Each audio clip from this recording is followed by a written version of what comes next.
Stop bilang kalau akuntansi itu rumit kalau ternyata kamu belum tahu cara memahaminya. Alamak. Halo semuanya, perkenalkan nama saya Git Fitriani, mahasiswa program akuntansi perpajakan di International Women University. Video ini saya buat untuk memenuhi tugas ujian akhir semester mata kuliah praktikum akuntansi dan akuntansi dasar 2. Kalau selama ini neraca lajur masih terasa membingungkan, di video kali ini kita akan membahasnya secara bersama-sama, mulai dari tahap awal neraca saldo hingga tahap akhir di neraca secara langkah demi langkah. Sehingga teman-teman tidak hanya mengetahui cara mengisinya, tetapi juga memahami bagaimana setiap prosesnya. Kenapa akun ini didebit, kenapa akun ini dikredit. Yuk kita bantu kamu. Percaya nggak sih? Soal akuntansi yang kelihatannya rumit ternyata bisa diselesaikan dengan secara mudah. Hanya pakai satu trik ini aja, tugasmu bakal cepat selesai. Atau kamu punya perusahaan dagang, tapi laporanmu masih berantakan. Yuk kita rapiin dari sekarang. Sebelum menyusun neraca lajur perusahaan dagang, yuk kita kenalan dulu dengan perusahaan dagang. Kalian pernah nggak sih berbelanja ke supermarket atau minimarket seperti Indomart, Alfamart, atau bahkan toko online? Nah, tempat-tempat tersebut merupakan contoh dari perusahaan dagang. Lalu, apa sih perusahaan dagang itu? Jadi, perusahaan dagang itu adalah perusahaan yang membeli barang kepada pemasok atau supplier, kemudian menjualnya kembali kepada konsumen tanpa merubah bentuk barang tersebut. Jadi, perusahaan dagang itu tidak memproduksi barang, melainkan hanya menjual kembali barang tersebut yang sudah kita beli. Nah, sebagai contohnya, misalkan suatu supermarket membeli satu karung tepung terigu seharga 220.000. Nah, kemudian menjual kembali kepada konsumen seharga 240.000. Jadi, supermarket mempunyai keuntungan 20.000 dari selisih harga beli dan selisih harga jual yang tadi. Nah, kemudian apakah konsumen yang membeli barang tersebut juga disebut dengan perusahaan dagang? Jawabannya belum tentu ya, karena jika tepung terigu tersebut dibeli untuk dijual kembali tanpa diubah bentuknya, maka kegiatan tersebut bisa dibilang sebagai perusahaan dagang. Namun, jika tepung terigu tersebut dibeli oleh usaha roti atau cake untuk diolah sebagai roti, cake, atau produk lainnya, maka kegiatan tersebut bisa dibilang sebagai perusahaan manufaktur. Nah, kok beda sih? Kan sama-sama dari tepung. Tentu saja beda ya, karena perusahaan manufaktur itu mereka tidak menjual bahan baku secara langsung, melainkan mengolah bahan baku tersebut menjadi produk baru dan harga jual yang berbeda. Jadi untuk tips cara mudah mengingatnya, perusahaan dagang itu membeli lalu menjual kembali. Nah, untuk perusahaan manufaktur itu membeli, mengolah lalu menjual kembali. Nah, dalam perusahaan dagang terdapat dua metode pencatatan persediaan, yaitu sistem periodik dan sistem perpetual. Nah, sistem periodik adalah metode pencatatan di mana persediaan baru dihitung pada akhir periode, sehingga jumlah stok selama periode berjalan belum diketahui secara pasti.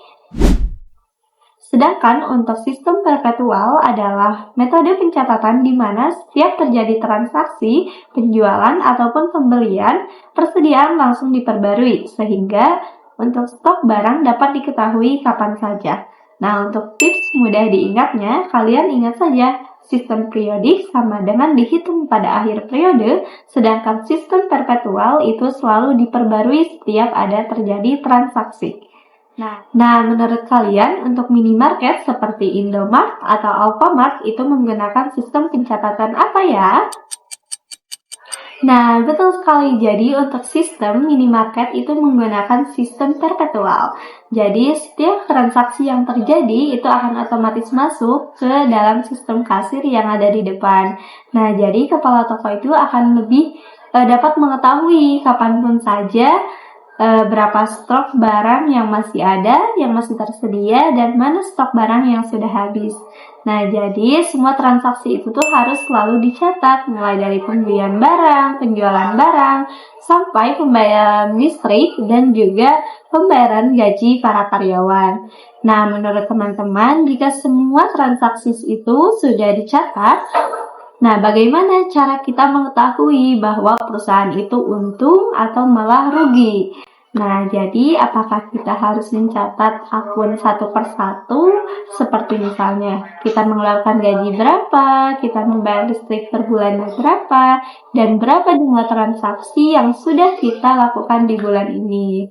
Nah, tentu saja tidak ya teman-teman. Untuk mempermudah dalam proses tersebut, kita bisa menggunakan neraca lajur. Nah, lalu apa sih neraca lajur itu? Nah, jadi neraca lajur itu adalah lembar kerja yang digunakan untuk membantu proses penyusunan laporan keuangan. Di dalamnya itu ada neraca saldo, ada penyesuaian, ada neraca saldo setelah penyesuaian, laba rugi, hingga neraca. Jadi, dengan adanya neraca lajur ini, proses penyusunan laporan keuangan menjadi lebih mudah, lebih rapi, dan meminimalisir kesalahan akun.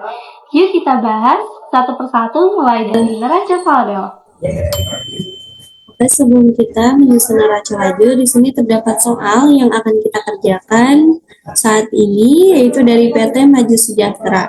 Nah, PT Maju Sejahtera itu adalah perusahaan yang bergerak di bidang perdagangan alat tulis kantor. Nah, berikut ada neraca saldo awal di bulan Desember. Di sini ada kas, ada piutang usaha, ada persediaan barang dagang, ada perlengkapan, yang semuanya nilainya itu di 278 juta. Nah, nanti untuk soal neraca saldo awal ini, nanti kita akan pindahkan juga ke neraca lajur di neraca saldo.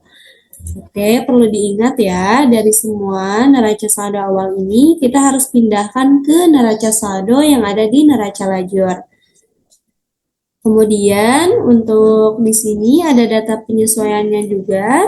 Nanti ini kita akan sesuaikan atau kita akan isi di penyesuaian di neraca lajur. Nah, jadi di sini ada data penyesuaian per 31 Desember 2026. Yang pertama ada perlengkapan yang telah digunakan sebesar 2 juta. Kemudian yang kedua ada sewa dibayar di muka yang telah menjadi beban sebesar 3 juta. Nah, kemudian yang ketiga ada penyusutan peralatan toko sebesar 2 juta. Kemudian ada beban listrik, air yang masih harus dibayar sebesar 1 juta. Nah, dan yang terakhir itu ada beban gaji yang masih harus dibayar sebesar 2 juta. Nah, untuk nanti data penyesuaian ini pun akan kita pindahkan ke neraca lajur agar kita lebih mudah untuk menganalisis soal tersebut. Kemudian di sini diminta berdasarkan data di atas susunan neraca lajur worksheet PT Maju Sejahtera per 31 Desember. Oke, di sini saya akan ngeliatin dulu ya untuk contoh tabelnya kayak gimana. Oke, jadi ini untuk gambaran kolom neraca lajur. Nah, di sebelah sini itu ada neraca saldo awal yang telah kita pindahkan dari soal yang ini. Nah, yang sebelah sini, yang ini kita pindahkan ke sebelah sini. Kemudian nanti untuk, oh iya, untuk penyesuaian juga saya sudah pindahkan ke sebelah sini. Penyesuaian yang ini itu adalah dari sebelah sini, dari data penyesuaian yang ini. Jadi kita pindahkan ke sebelah sini agar menjadi lebih mudah.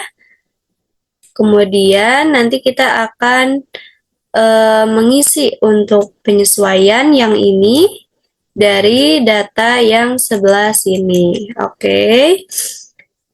Jadi nanti penyesuaiannya akan ditulis di sebelah sini, kemudian nanti akan ada pengisian neraca saldo, kemudian laba rugi, dan neraca. Kita langsung saja ya untuk ke penyesuaian di nomor 1. Oh iya, perlu diingat dulu ya untuk akun aset, beban, kemudian drive itu saldo normalnya ada di debit. Nah, jadi jika misalkan bertambah, akunnya bertambah, maka diposisikan itu di debit. Nah, tetapi jika akunnya berkurang, maka diposisikan di kredit. Nah, sedangkan untuk utang, modal, dan pendapatan itu saldo normalnya ada di kredit. Jadi jika bertambah, maka dituliskan di kredit, tetapi jika berkurang, maka dituliskan juga di debit. Oke, kita langsung saja ya ke yang pertama, kita analisis dulu soalnya.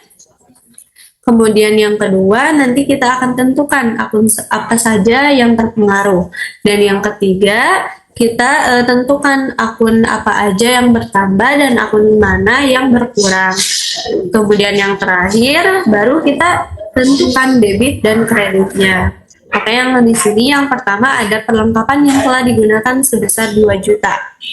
Nah, karena perlengkapan telah digunakan, maka perlengkapan pastinya berkurang dong ya.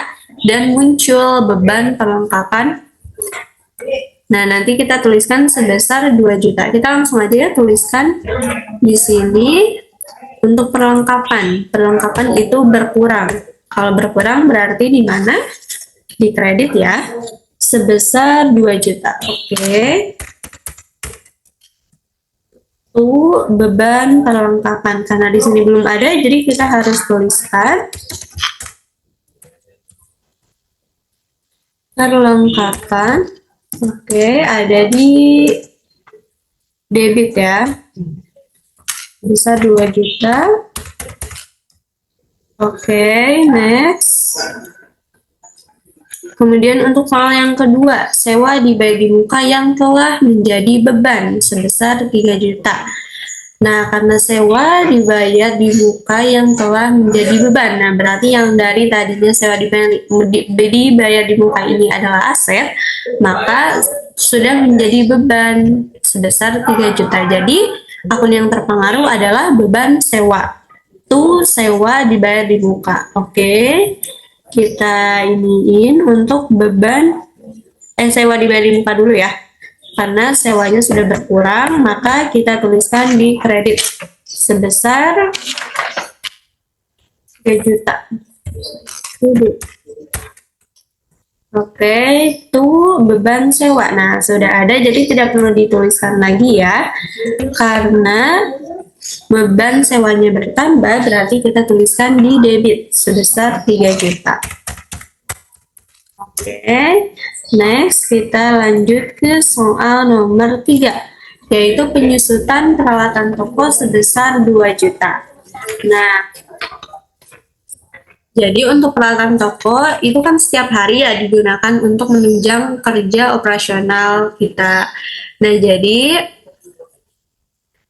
akun yang terpengaruh itu adalah beban penyusutan peralatan dan akumulasi penyusutan peralatan. Nah, kenapa kok beban? Karena kan ini penyusutan peralatan ya.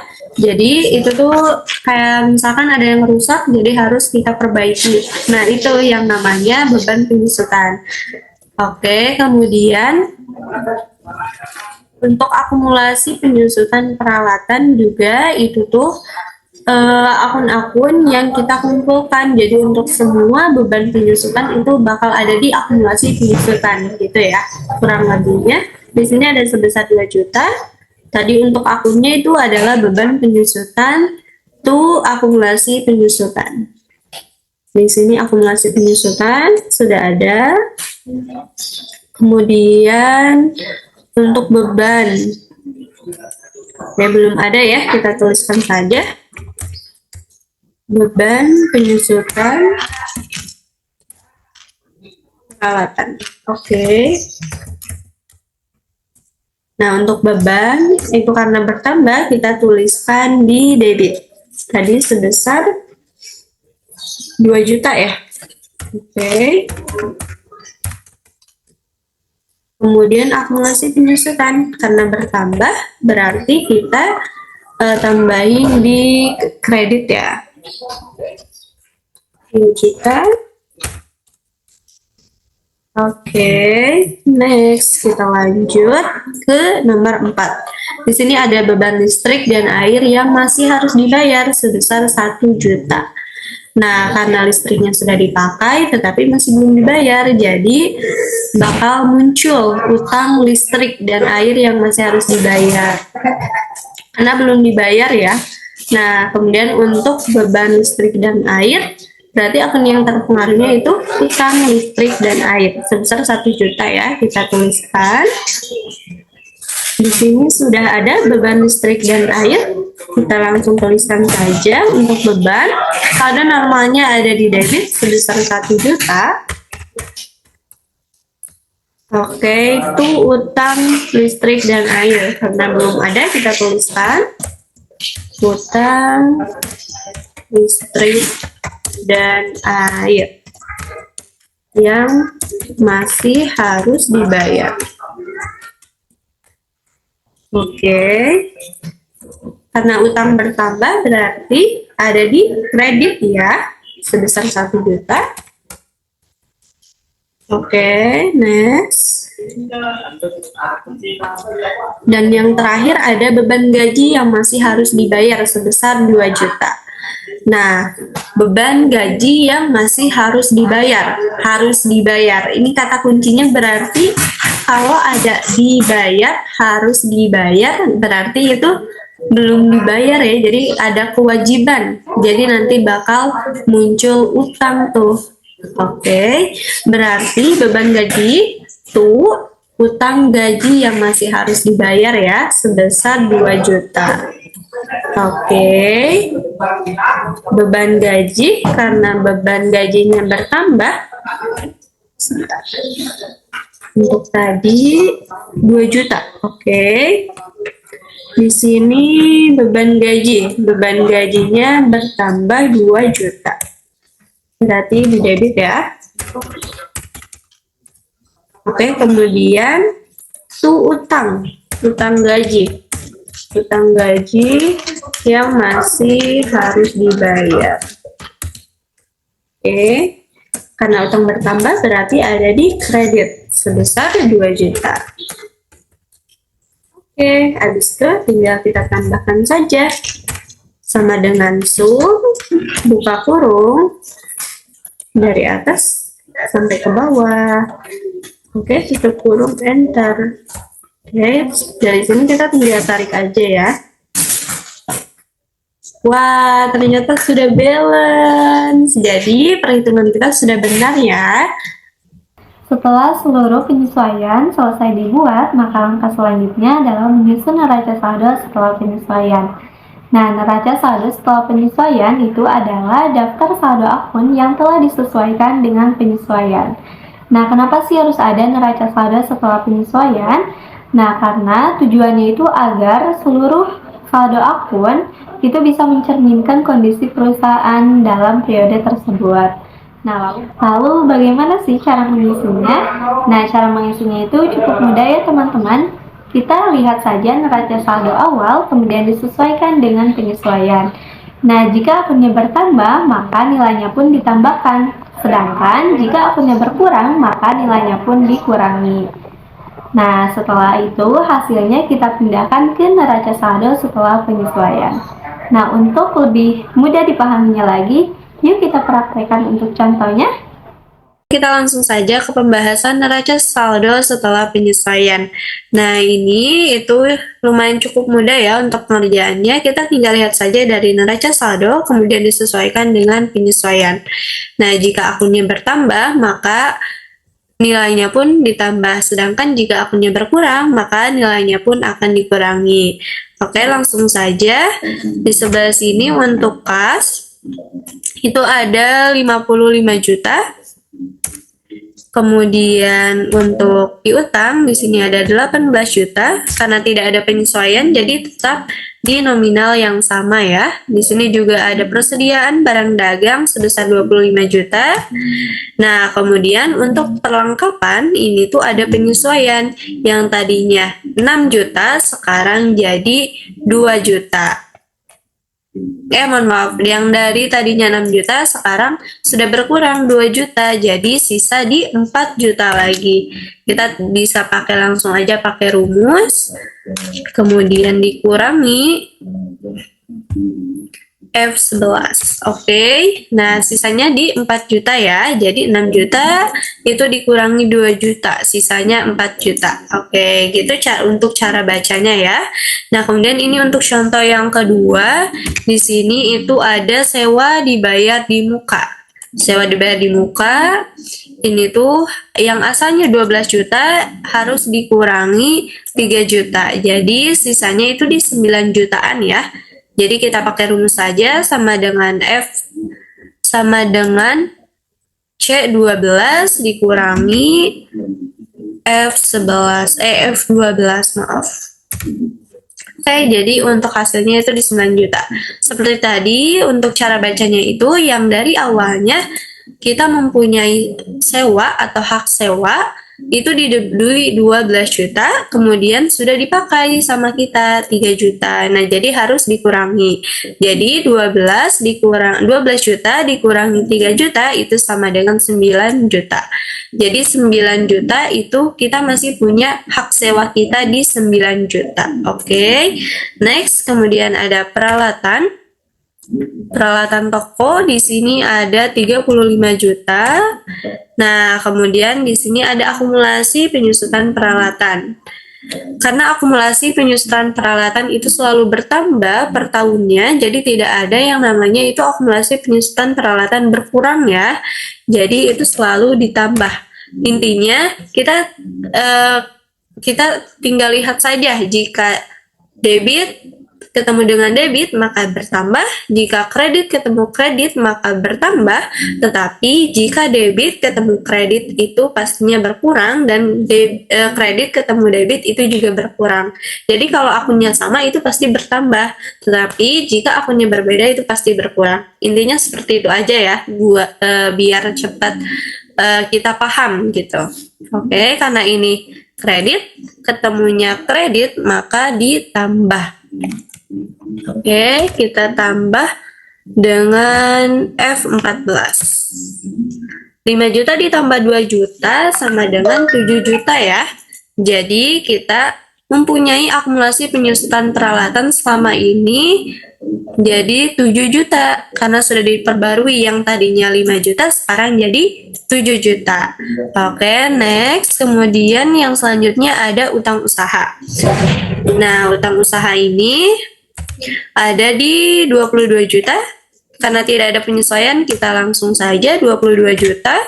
Kemudian untuk modal. Modal ini di 106 juta, tidak bertambah lagi. Nah, kemudian di Thrive. Harus ingat ya, untuk Thrive itu saldo normalnya di debit. Atau kita bisa langsung aja sesuaikan dari di sini, dari neraca awal. Kita bisa langsung disesuaikan aja untuk debit kreditnya. Tetapi kita juga harus lebih hati-hati, karena kadang kalau misalnya kita cuman ngebandingin dari atau ngesamain antara debit dan kredit ini kadang suka salah ya. Jadi untuk tips yang benarnya itu kita lihat dulu, ini akunnya aset kah, modal kah, Thrive kah, atau malah beban kah. Jadi kita harus tahu yang tadi untuk saldo normalnya di mana. Oke, karena Thrive itu saldo normalnya di debit, maka kita langsung saja ketik di debit. Oke, 8 juta. Nah, kemudian untuk penjualan. Penjualan itu termasuknya apa? Pendapatan kan ya? Jadi untuk saldo normal pendapatan ada di kredit. Oke, sama dengan 145 juta. Oke, kemudian untuk harga pokok penjualan. Harga pokok penjualan itu saldo normalnya ada di debit sebesar 92 juta. Oke, next. Kemudian ada beban gaji. Beban gaji, nah coba kita lihat di sini untuk beban gaji. Ini yang awalnya 12 juta debit ketemu debit. Jadi 12 juta ditambah 2 juta. Oke, 12 juta ditambahkan dengan 2 juta. Jadi hasilnya itu di 14 juta. Oke, kemudian untuk beban listrik dan air. Saldo normalnya ada di debit Nah, untuk saldo normalnya neraca awalnya itu jumlahnya di 4 juta, kemudian ditambahkan dengan 1 juta oleh penyesuaian ya. Nah, jadi terdapat di 5 juta. Kemudian untuk beban sewa, ya di sini yang awalnya 11 juta, untuk beban sewa kita bertambahnya di 3 juta. Jadi hasilnya sebesar 14 juta. Nah, kemudian untuk beban perlengkapan. Beban perlengkapan itu ada di 2 juta, maaf. Di 2 juta. Kemudian untuk di beban penyusutan peralatan, di sini juga ada di 2 juta. Kemudian untuk utang, ingat ya, untuk utang itu saldo normalnya ada di kredit. Jadi di sini untuk utang listrik dan air itu di 1 juta, dan untuk utang gaji yang masih harus dibayar itu di 2 juta. Nah, kita langsung tinggal pakai rumusnya aja untuk ngejumlahin. Seperti biasa pakai sama dengan sum, buka kurung. Kita blok ya dari atas sampai ke bawah. Oke, tutup kurung. Oke, 283 juta. Oke. Kita blok lagi. Oh iya, belum sumnya. Atau nggak bisa ditarik ya? Bisa ditarik di sebelah sini. Oke, nah hasilnya sudah sama-sama balance ya. Jadi kalau misalnya untuk penyesuaian sudah balance, berarti sudah betul. Kemudian untuk neraca saldo setelah penyesuaian sudah balance juga, berarti sudah benar ya. Nah, sekarang untuk neraca saldo setelah penyesuaian itu sudah selesai, sudah balance, maka lanjut saja kita ke laba rugi. Nah, di kolom laba rugi ini lumayan cukup mudah ya teman-teman, karena kita hanya memasukkan di 2 akun saja. Yang pertama ada pendapatan dan yang kedua ada beban-beban. Nah, sekarang untuk neraca saldo setelah penyesuaian itu sudah selesai, sudah balance, maka lanjut aja ke laporan laba rugi. Nah, di kolom laporan laba rugi ini lumayan cukup mudah ya teman-teman, karena kita hanya memasukkan di 2 akun saja. Yang pertama ada pendapatan dan yang kedua ada beban-beban. Nah, kedua akun tersebut itu digunakan untuk menghitung apakah perusahaan memperoleh laba atau mengalami kerugian.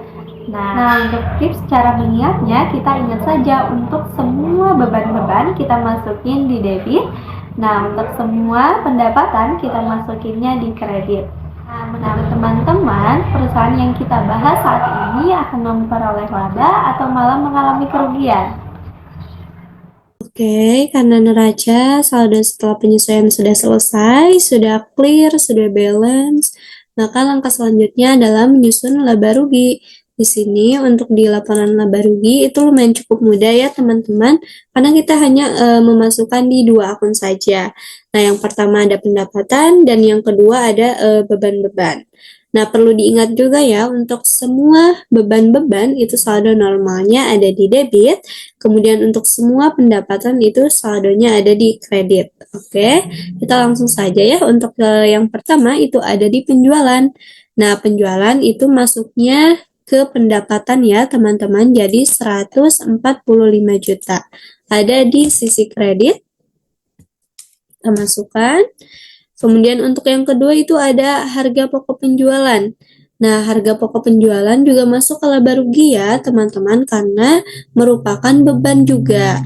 Jadi, kita masukkan saja di debit, yaitu sebesar 92 juta.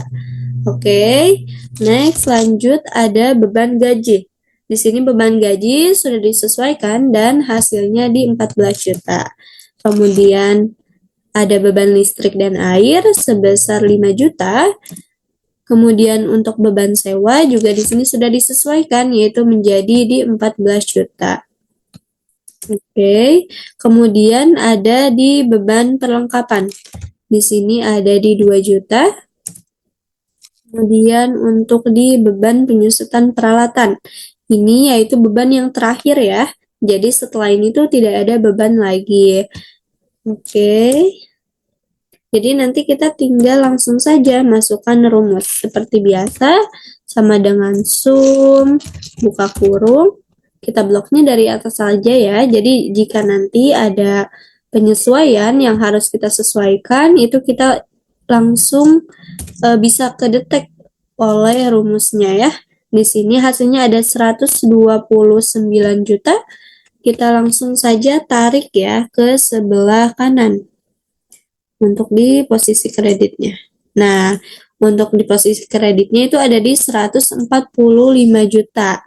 Karena kita hanya punya ada satu pendapatan, yaitu di penjualan saja.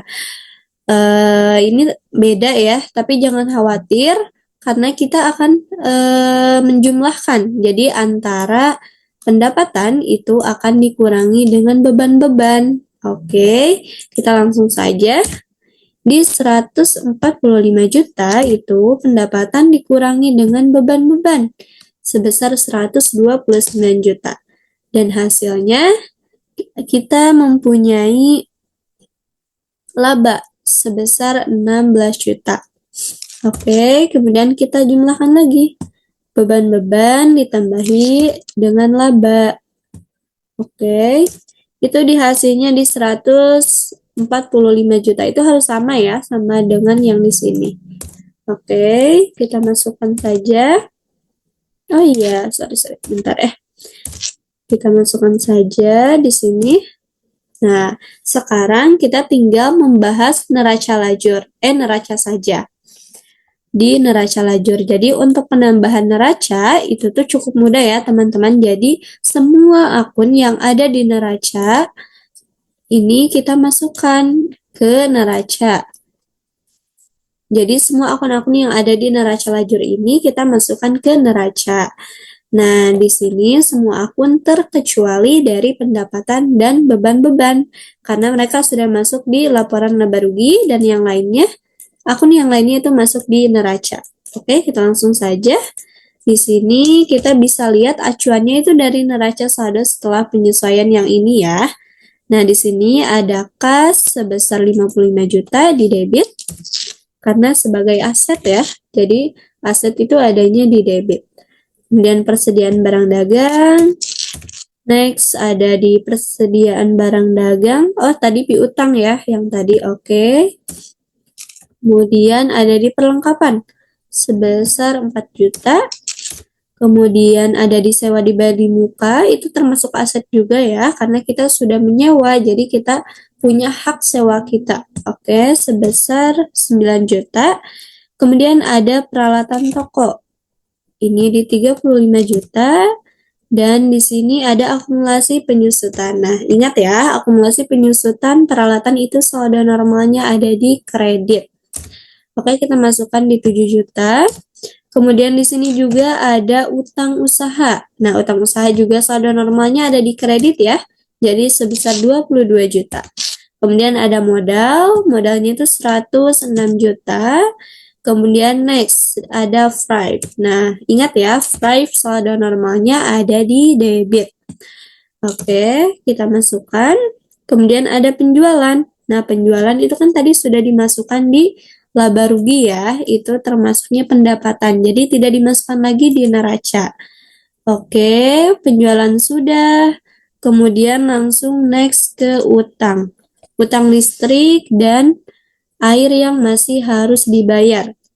Oke, sebesar salah deh kayaknya. Yang atas dulu ya. Oke, sebesar di 1 juta. Kemudian ada satu lagi utang yang terakhir yaitu utang gaji yang masih harus dibayar sama perusahaan, yaitu sebesar 2 juta. Oke, next kita langsung saja kita jumlahkan ya, seperti biasa, sama dengan sum, buka kurung, kita blok saja dari atas sampai ke bawah. Oke, sebentar. Sama dengan sum, buka kurung, kita blok dari sini sampai ke bawah. Oke, tutup kurung, enter. Kita langsung tarik saja ya. Kita tarik. Oke, wah, kok beda hasilnya? Nah, tentu saja bakal beda ya teman-teman, untuk di neraca ini tuh hasilnya memang beda. Tapi tenang aja, karena ini tuh kita akan hitung kembali, jadi akan sama. Oke, sebentar. Ini tuh merupakan selisih ya dari kita ini saja, debit dikurangi dengan kreditnya. Oke, jadi hasilnya itu di 16 juta ya selisihnya, atau yang sering bisa kita sebut itu dengan keuntungannya. Jadi keuntungan kita itu tuh atau laba itu ada di 16 juta. Oke, kita langsung saja kita tambahkan antara ini hasilnya dengan laba yang kita peroleh. Oh, sebentar ya. Oke, ini kita tambahkan dengan ini. Oke, wah ternyata kita langsung balance guys. Oke, di sini ada 154 juta. Oke, di sini kita sudah selesai, sudah balance semua. Sudah balance semua. Nah, di sini kita sudah selesai membahas neraca ledgernya. Jadi tidak terasa ya, ternyata cukup mudah juga.